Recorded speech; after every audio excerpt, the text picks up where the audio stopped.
Vous jouez tous faux à la guitare à cause de la formule qui s'affiche à l'écran. En fait, la note que l'on entend, eh bien, elle va dépendre de la fréquence de vibration de la corde. Et la fréquence de vibration de la corde, eh bien, elle va être indiquée par cette formule qui va dépendre de la longueur vibrante de la corde, de la tension de la corde et de sa masse linéique, donc de sa nature, de comment elle est composée.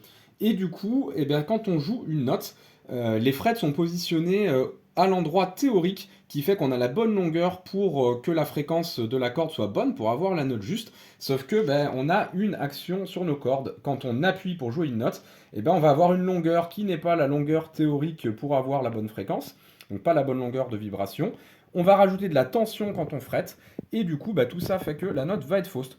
Donc le violoniste qui va jouer sur un instrument fretless, il va compenser la longueur de vibration de la corde pour avoir la bonne fréquence et la note juste. Nous sur une guitare on peut pas faire ça à cause des frettes, du coup on va pouvoir compenser avec les sillettes chevalet, c'est pour ça que les cordes n'ont pas toutes la même longueur. Mais ça veut dire que notre guitare elle sera juste à vide, et elle sera juste à la 12e si on règle l'intonation à la 12e, mais sur les autres cases, elle sera fausse. Alors tout ça reste relatif, mais dans la théorie, elle sera fausse.